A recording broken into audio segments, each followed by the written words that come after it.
여러분들이 이제 문학을 하는 데 있어서 이제 아마 책 펴봤는데 시부터 나가시지? 그렇지? 10부터 나가고 있니? 그러면 이제 문학 장르에 대해서 잠깐만 또 이제 머릿속으로 그려보자. 그럼 얘들은 이 문학 장르가 시가 있네. 그치? 근데 우리 오늘 소설 개념할 거죠? 그럼 또 뭐 있어요? 슈필? 극이라고 하는 희곡이 있어요. 그러면 자, 시를 배웠니? 아니면은 저기 의고나 광동은 산수유나무의 농사를 배웠니? 산수유나무. 주장님 잘. 시 뭐 배웠어? 아직 아, 거기까지는 안 갔어? 뭐 배웠어? 오늘 처음 오시거든. 책을 처음 나왔어요. 아, 지금 아 그래? 우리 반이 왜 처음? 했어? 그러니까 야 봐봐. 산수유나무 농사는 시의 내용이란 말이에요. 근데 우리는 아마 시를 공부한다는 거에서 요걸 공부해야 되거든? 이거 뭘까 이게? 시의 네. 장르 그렇죠. 갈래? 갈래? 집에 갈래? 그치? 갈라지는 요 부분이야. 그럼 얘들아 이 부분이 시에 대한 개념이에요. 우리가 늘 얘기했던 개념 부분. 근데 우리가 진짜 본문은 여기잖아. 여기 그치? 교과서에 실린 시들. 소설도 있겠지? 지금 여러분들 중학교 기준으로는 무슨 소설 배웠어? 훈이 아니다 제목. 카메라와 워커. 이게 소설의 내용이고. 그럼 소설의 개념. 그러면 여러분들이 이 개념을 가지고 시를 읽을 수 있냐, 개념을 가지고 소설을 읽어낼 수 있느냐, 요게 구분이 돼야 된다고. 다시요, 문제는요, 이거 따로따로 내게 돼요. 어떻게요? 개념에 대해서만 문제 물어볼 수도 있어요. 아니요, 개념을 가지고요, 내용에 연결지어서 문제가 나올 수도 있어요. 그런 식으로. 출제가 어디서 될지는 몰라. 그러면 이 개념에 대한 얘기들 때문에 제가 지금 계속 이 소설을 소설에 대한 개념, 소설에 대한 개념, 야 그래도 우리가 소설은 다 못 읽더라도 이 개념에 대한 얘기 조금만이라도 하자 이렇게 얘기를 하는 거거든. 네. 네, 알았어요. 자 그러면 아마 여기가 지금 이렇게 없었을 텐데, 그치? 네. 한번 보자. 오늘 얘기는 요 밑에 있는 부분을 좀 채워나가면서 얘기를 하려고 하는 거예요. 네. 저번 시점에 대한 얘기는 했었지? 네. 시점에 대한 얘기. 사람인 칭하다, 그치? 호칭하다, 부르다, 그쵸? 그게 중요한 게 아니라 얘들아 인칭은 어디서만 생기는 거라고? 나. 야 나는 몇 인칭? 1인칭. 오케이 대화 그죠? 너는 몇 인칭? 우리 몇 인칭? 1인칭. 3인칭 아니야? 넌 3인칭은 뭔데? 없는 사람. 대화에 없는 사람. 대화 없는 사람? 여러분들 오늘 나 만나기 전에 누구 만났어? 아 그 만났어? 아 그 만나고 왔어? 지금 우리 대화에 있어 없어 그는? 없습니다. 그 맞아? 그녀 아니었어? 그녀가 왔다 갔네? 그럼요. 야 봐봐 대화에 있어 없어? 없습니다. 없는 사람이란 말이야. 그럼 다시요. 1인칭이 왜 1인칭이에요? 인물이에요. 인물이 뭐 하고 있어요? 대화하고 있어요. 소설의 인물 속에서. 네. 그러니까 우리가 나라고 이렇게 찾는 것도 중요한데 이해하면. 그럼 봐봐. 여기는 왜 3인칭이에요? 대화에 참여해요? 못해요? 네. 못해요. 그치? 그래서 3인칭이에요. 그럼 왜 2인칭은 없을까?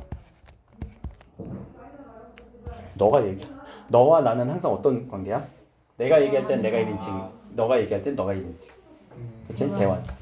그러니까 주거니 받거니. 알겠죠? 그러니까 너는 있을 수가 없을 것 같아요. 오케이. 자, 그랬을 때 서술자인 나가 1인칭이었죠? 서술자인 나가 누구 이야기? 내 이야기 할 때는 주인공 시점. 타인 이야기하면 관찰자 시점이라고 얘기를 해서 우리가 소설에서 이제 찾아주는 연습을 했었던 것 같아요. 여기 첫 번째. 그럼 여기도 보면 자, 첫 번째 여기서 소설 첫 번째 한 번만 봐봐. 여기 부분 펴봐. 아니면 이 화면만 봐도 괜찮아. 지금 화면만 봐도 괜찮아. 야, 내가 지금 내 이야기 하는 거는 맞은 것 같아요. 그치? 나. 이거는 그러니까 우리가 시점에 대한 얘기인 것 같아. 근데 내가 내 이야기 했는지 누구 이야기 했는지 한번 찾아보자. 훈이가 2학년이 됐대요. 누구 이야기야? 훈이가 상의 안 했대요. 훈이. 나는 서운한 이건 내 이야기지. 네. 그치? 나 그런 감정 가질 수 있으니까. 어머니는 싫어했어요. 어머니 얘기죠. 나 훈이가 타인이 들어가고 어머니도 타인에 들어가죠. 네. 어머니는 겁을 먹었어요. 어머니야. 그치? 어머니는 문과 출신은 죽어야 된다고 생각했어요. 누가 죽었어요? 오빠. 야, 이 서술 안에서 내 이야기가 맞냐, 타인 이야기가 맞냐? 그러니까 우리는 이 소설 자체가 뭐처럼 느껴질 수도 있다? 관찰자 시점으로 갈 수도 있겠다? 라고 찾는 방법이 연습을 하는 거란 얘기야, 얘들아. 네. 그러면 자, 시점은 우리가 얘기했을 때 자, 소설의 내용에 들어가니 아니면 개념에 들어가니? 시점은 개념에 들어가겠지? 그럼 이 개념을 가지고 소설에 적용시켜서 읽어줄 수 있느냐? 이렇게 내려서 읽는 거지.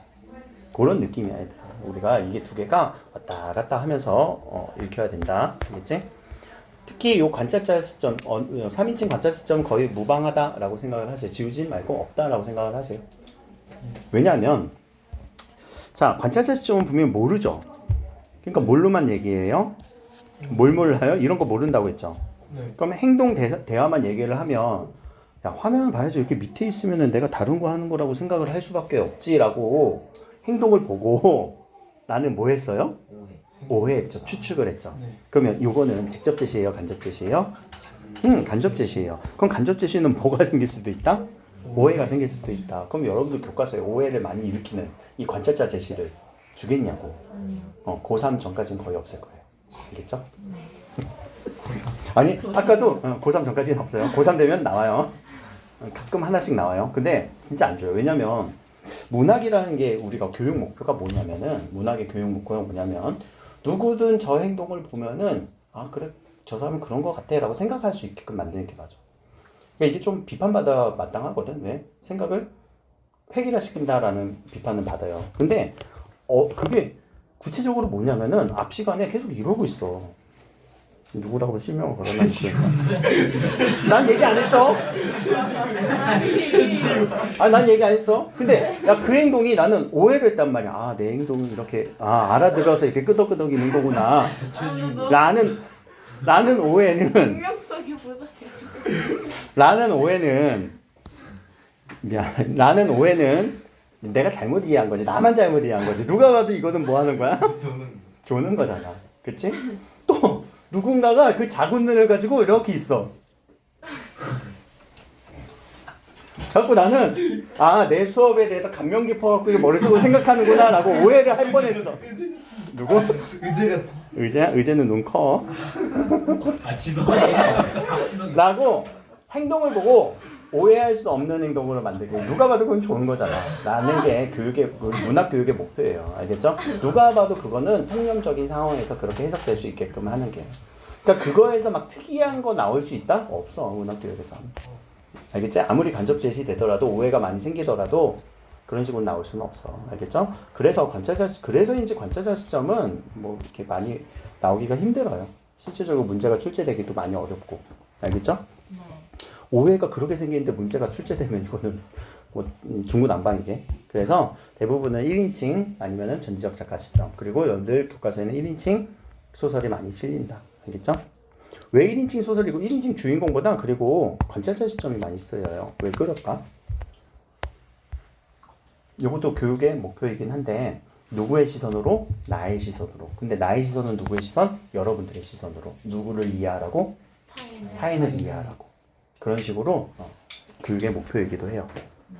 이해는 됐어요? 네. 그럼 이제 오늘 요 얘기를 좀 할 건데 이렇게 개념 이야기를 아마 다음 주 이제 소설에 대한 얘기 개념을 다음 주까지 얘기를 할 건데요. 네. 지금 여러분들 막 여기서 막 복잡하게 뭐 시에 대해서 막 이렇게 막 필기해가면서 하면은 요거 물론 필기겠지만 머릿속에 안 들어올까요? 지금 너무 바쁘지? 네. 정신 없지? 네. 그래서인지 막 문제도 제대로 안 풀어오고 네. 시간은 많았으나 바빠요. 당연히 시간은 많은데 바쁘다는 건 알아. 모순 아니다? 그게 마음의 여유가 있어야 안 바쁘거든. 아무리 시간이 없어도 여유로운 사람들이 있다. 마음의 여유 있는 사람. 근데 여러분들 아마 시간은 많은데 바빴을 거야. 정신 없었을 거야. 다음 주까지 그럴 거예요. 왜? 안 하던 짓을 하고 있잖아. 아침에 학교 가고 저녁에 학원 오고. 안 했잖아. 우리 한동안 한 2달 가까이 안 했잖아. 그래서 뭐 졸렸기도 하고 뭐 그럴 것 같아요. 근데 그거 적응하는 시간이 아마 다음 주까지. 최대로 잡았을 때. 네, 그죠? 그 적응력 빠른 사람이 공부 잘하는 사람이에요. 그럼 다시 이제 시에 대한 얘기를 좀 해봅시다. 자, 시에 대한 얘기가 오늘 요 단어 공부했다던데 우리 모더니즘 할 때 모던 뭐 단어장에 나왔다고 하던데 앞반에서는 안 나왔니 여기는? 다르구나. 그래 모던을 지금 외울 수가 없지 라고 한다면 야 모던은 뒤에 ISM이라고 하는 얘들아 접사야. 네. 접사가 붙으면서 뒤에 붙으니까 접미사야. 모더니즘. 그래서 모더니즘이란 단어로 쓰여요. 그럼 모던이란 단어는 무슨 말로 해석돼요? 현대화. 현대라는 해석으로 쓰이겠지만 다른 의미가 있어요. 현대는 세련됨을 의미하거든요. 그래서 되게 모던한 사람이다 라고 한다면 되게 세련된 사람이다 라고 얘기를 한단 말이야, 실질적으로. 알겠죠? 그럼 이 모던과 반대되는 단어는 뭘까? 아니지. 덜티? 클 클린. 클린 클린. 클래식 클래식. 클래식한 거. 클래식으로 우리는 뭐라고 해석하니? 고전. 고전이라고 하지. 그치? 그래서 시에서 우리가 특히 여러분들 모더니즘 문학을 많이 공부를 해요. 실제로 교과서에서 많이 실릴 거고, 그리고 특히 어디에서냐면은 저 징검다리 수능고고 광동고. 그럼 고전에서는 얘들아 뭐 했길래 도대체 여기서는 세련되게 표현을 하냐면 여기는 감정 표출이 다시요 클래식이에요. 어마어마해요. 감정 표출이 어마어마해요. 아리랑만 생각을 해봐라. 날 버리고 가신 님은 심리도 못 가서 발병 안 날 거예요. 이게 아니지. 발병 난다 이러지. 심리는 몇 킬로? 4킬로. 여기서 의정부역. 발병은 뭐예요? 무좀 아니고요. 발톱 부러지는 거 아니에요. 발이 부러지는 거예요. 실족하는 거예요. 그러니까 저주 아니냐? 야, 나 버리고 가지 마, 이 새끼야. 너 나 버리고 가면 너는 죽을 거야. 이놈아, 발병 날 거야. 저주란 말이야. 감정 표출이 얼마나 많은데. 하나 더. 형식이 정해져 있어요. 그래서 정형식. 이름 같다. 정형식. 정형적이기도 해요. 그러면 이런 걸 따르는 게 현대 모더니즘이다? 아니다? 아니겠지. 이런 걸 왜 따라오? 현대인데. 그치? 전혀 안 따를 거예요. 그러면 이 감정 표출을 어떻게 표현할 거야? 표출? 안 한다가 아니라 감정의 절제.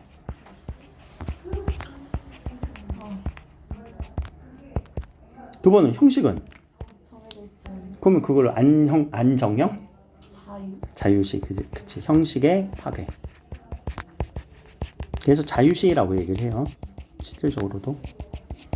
세 번째가 요 감정의 절제 옆에다 쓸 건데, 감정의 절제뿐만 아니라 이제는 뭘 드러낼 거냐? 감정이 아니라 생각을 전달할 거예요. 생각 표현. 시에서 생각이 표현되는 거는요, 현대시에서 많이 드러나요. 고전시는 다 감정이거든. 다 그래서 슬퍼 이놈아.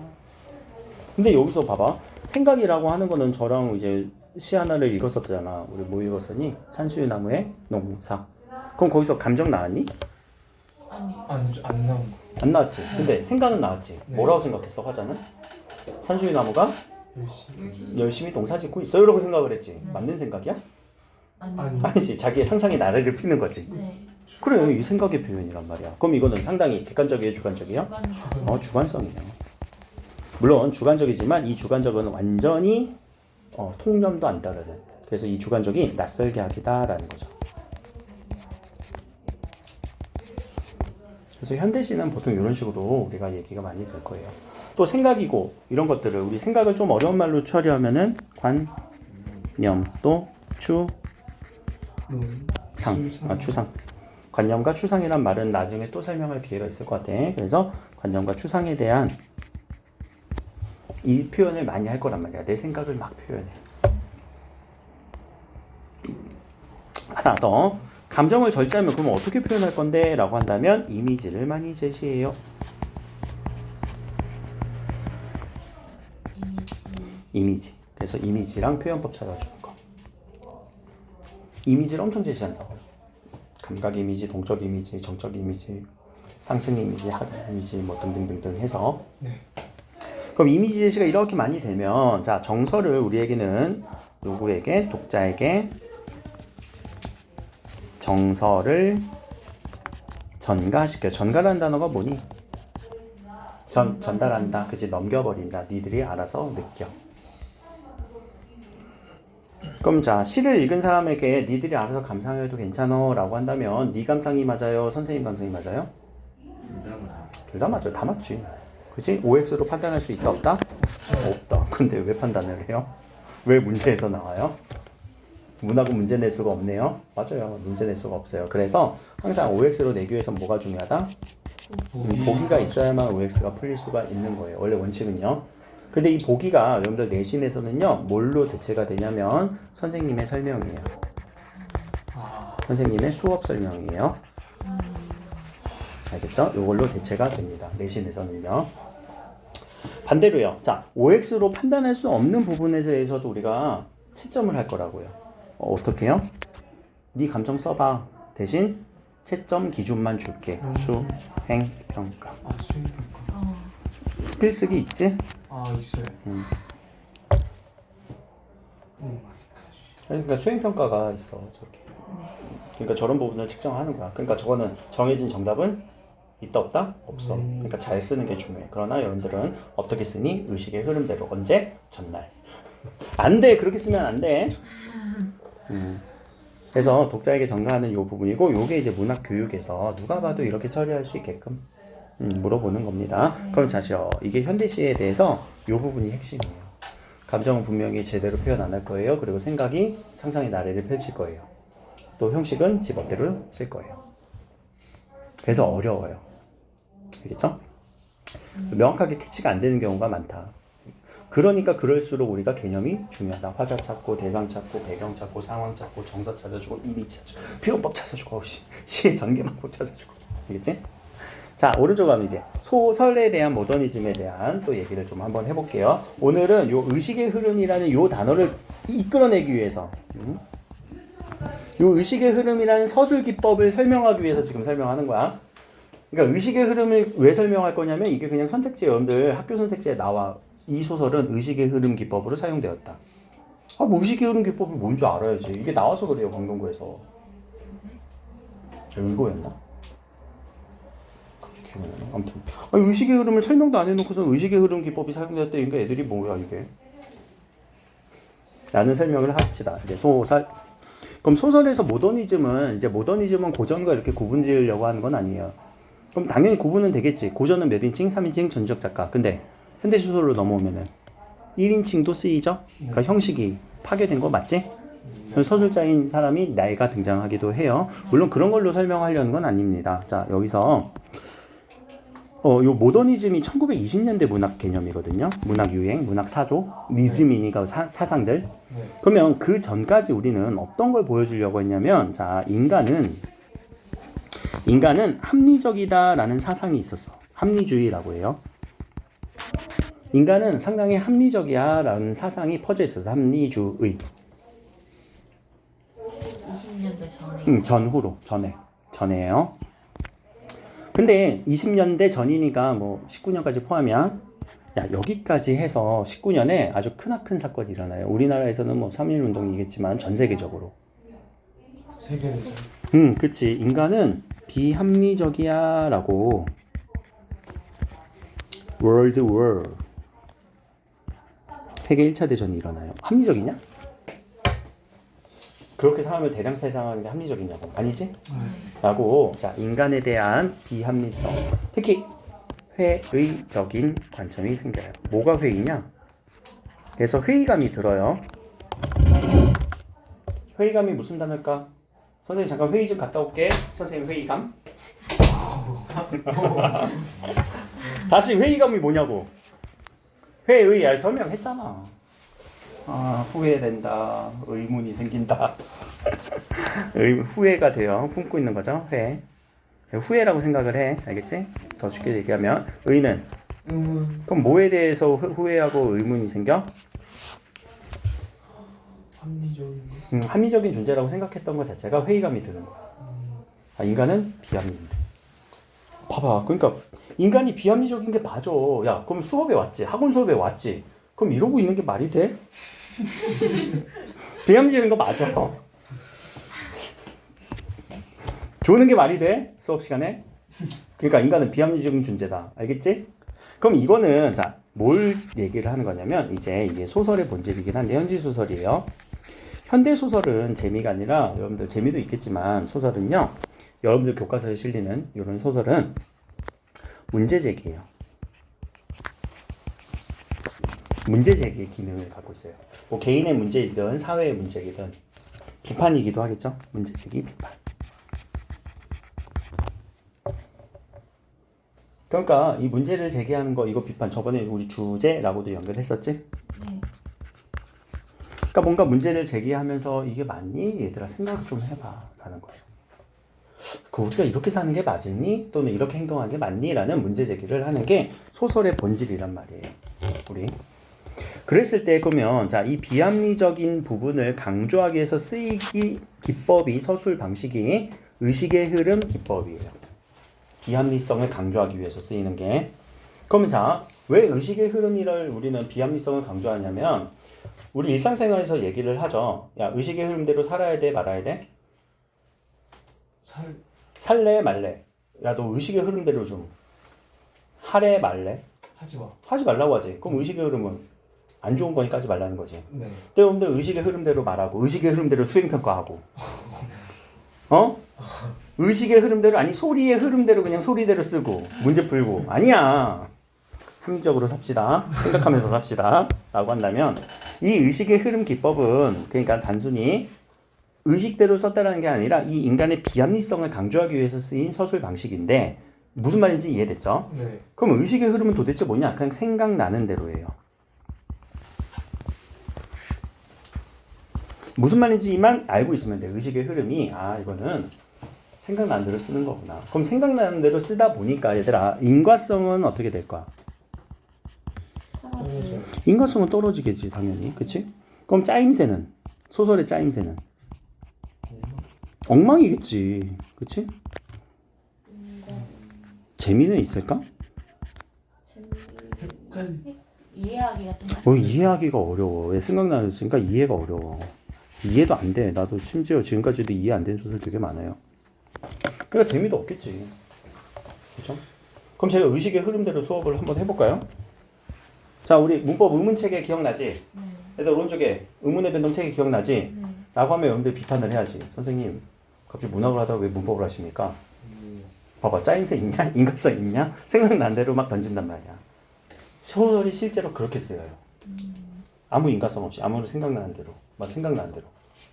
그러다 보니까 이 의식의 흐름 기법이 쓰인 소설이 대표적인 게 세 가지가 있는데, 뭐 소설가 구보시를, 이상의 날개, 그리고 뭐 유해라는 소설 대표적인 거 그 이후에도 많이 있어요. 그러나 그것도 있다. 중학교 때 그거 배운 사람 혹시 그거 제 3곡 이렇게 설정하는 거 뭐였더라? 3곡 이렇게 하는 거 소설 배웠을 텐데 전후 포로로 잡혀갖고 하다가 갑자기 그게 기억이 안 나냐. 포로로 잡혔는데 저는 3곡으로 가겠습니다. 포로 수용소에 갇혔다고. 갑자기 기억이 안 나네. 뭐지? 껍질 딴 일만 했구나. 갑자기 기억이 안 나네. 기러기 보면서 이렇게 떨어지는 건데 갑자기 제목 두 글자인데 하나도 기억이 안 나냐. 기러기 저희는 아닌 것 같아요. 중립국 이러면서 나 진짜 제목이 기억이 안 나. 우리는 아닌 것 같아요. 알았어. 나중에 의식의 흐름 기법은 아무튼 기억이 막 연관성이 막 떨어져. 이해가 잘 안 돼. 그러니까 이게 어떻게도 제시가 된다고? 서술이 의식의 흐름대로 서술됐다라고 하면 이거 의식의 흐름 아니야 라고 이렇게 생각을 할 수 있을 정도로만 알고 있는 단어면 돼요. 알겠죠? 그래서 지금 여기 인간은 비합리적을 강조하기 위해서 의식의 흐름으로 왔다. 그 요약적 진술은 뭐라고요? 압축적으로 이야기를 쓰는 거예요. 오늘 무슨 일 있었니? 학교 가서. 수업했어? 무슨 수업을 했어? 1교시는 뭐였고요? 2교시는 뭐였고요? 3교시는 뭐였고요? 점심에는 급식이 뭐가 나왔고요? 그리고 나와서 종례는 어떻게 했고요? 그리고 학원에 이렇게 왔습니다는 긴 시간을 이 문장으로 표현을 해주는 거. 그게 요약적 진술이다. 그러니까 이런 말들이 이해가 되셔야 돼요. 지금은요. 알겠죠? 무슨 말인지만 알고 있으면 돼요. 이 배경은 제가 이해시키기 위한 배경이니까 이걸 외우는 건 아닙니다. 근데 모더니즘 시는 중요하니까 이거는 알고 있어야 돼요. 소설은 요것만 알고 있으면 돼요. 알겠지? 자, 오른쪽으로 가서. 표현 방식.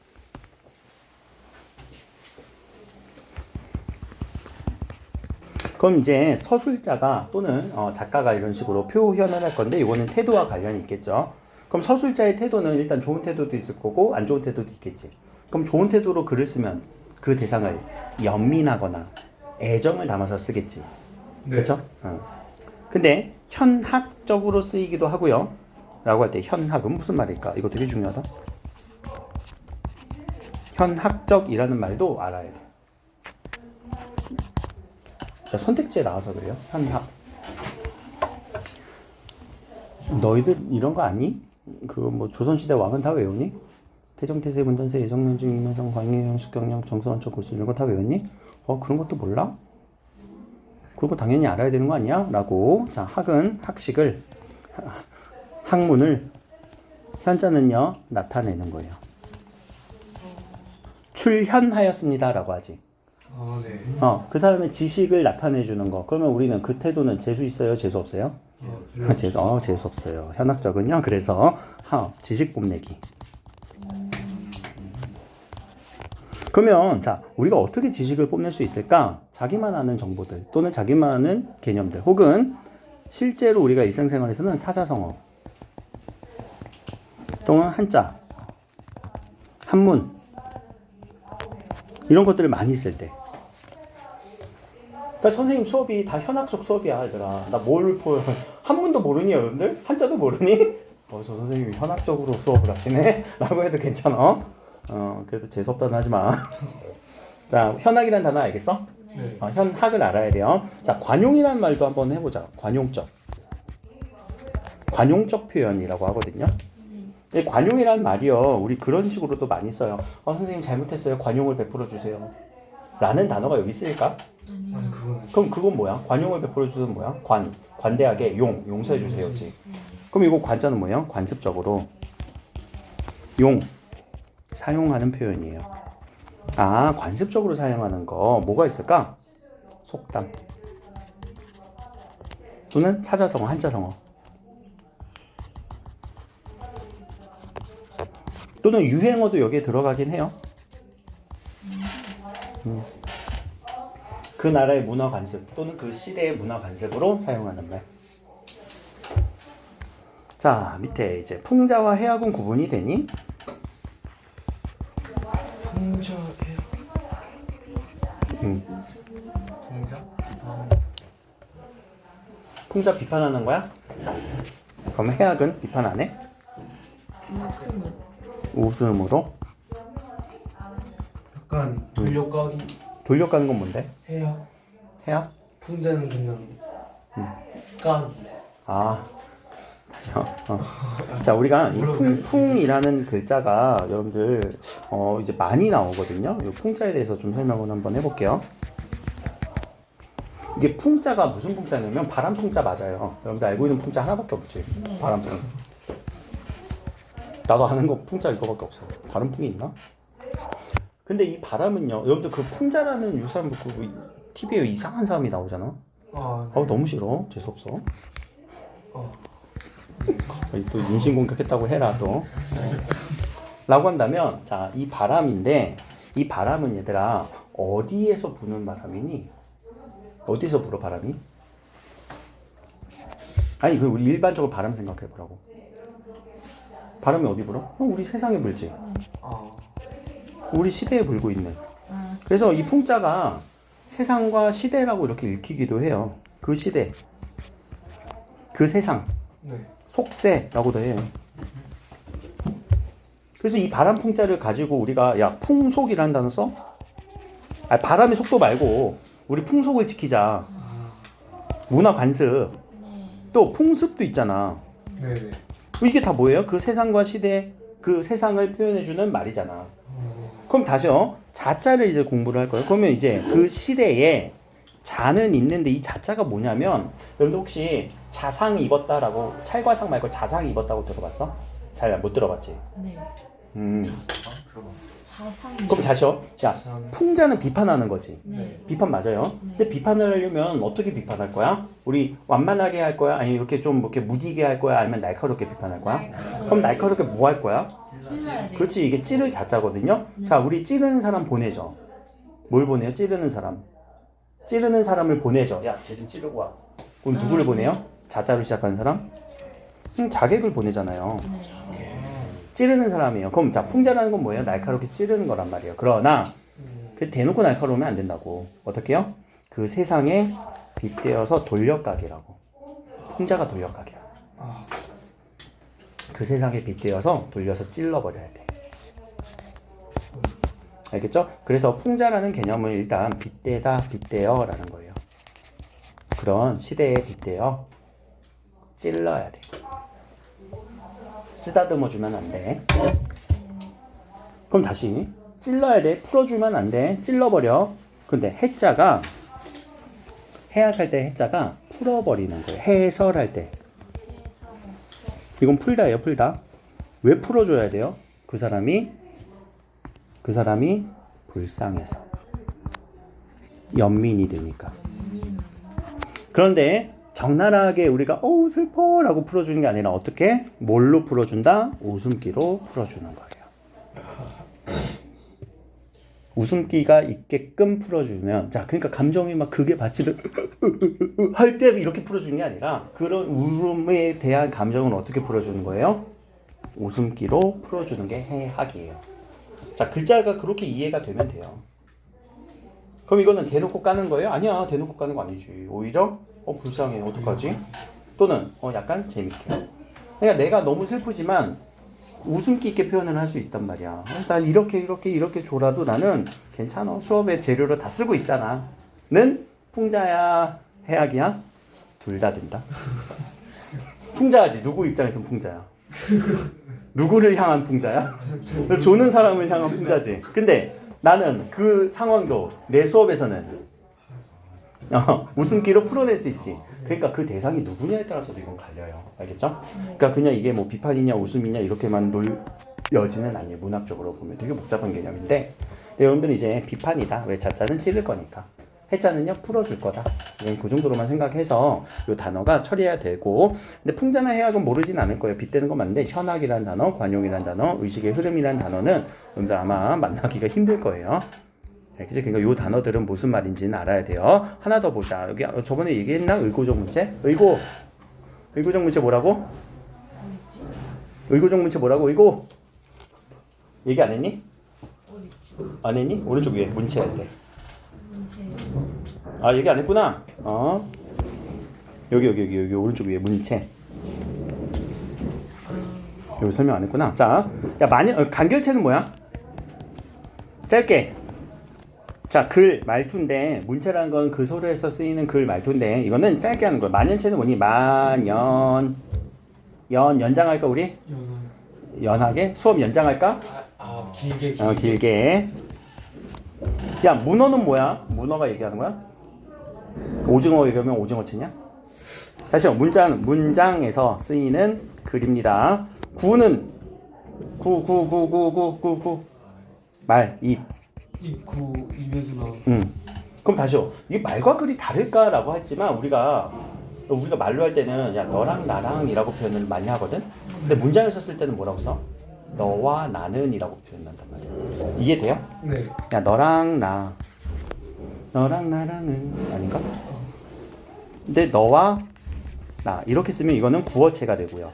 이거는요 문어체가 되는 현대에서는 이 정도 차이가 있어요. 다시요. 야, 너한테 줄 거야 할 때는 문장으로 쓰면 너에게 줄 거야 라는 말로 이렇게 또 구분이 되는 거. 이게 구어체, 문어체의 차이예요. 다시 이제 의고적 문체는요.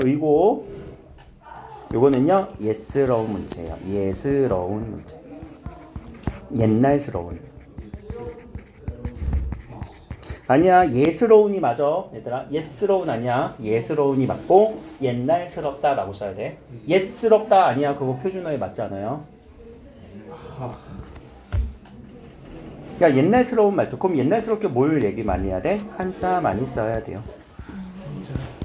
한자식 말투 이런 식으로 많이 쓰는 거예요. 또는 옛날식 말투지. 어찌 고개를 들지 못하리요? 이런 식으로 얘기하는 것까지. 자, 요 정도까지 하면은 여러분들 소설의 개념에서 모르는 어휘들이 좀 처리는 됐을 거란 말이에요. 근데 이제 구성 부분에서 모르는 말들이 아직은 있겠지? 네. 요거는 언제 이어서 하겠다고? 다음 주에 이어서 할 거라고. 알겠지? 근데 그 전까지 여러분들 뒤에 있는 소설 장면 나누기는 해봤니? 해봤어? 유진이는 요거 소설 많이 그렇게 열심히 안 해도 돼. 내가 해당되는 소설 줄 거니까. 알겠지? 해봤니? 파일로 보내줘도 되니? 그냥 파일로 가볍게 보내. 교과서 들고 다니면서 보기 힘드니까. 장면 나누기는 한번 해오세요. 알겠지? 해와야 돼. 그래야지 이거 구성 설명할 수 있으니까.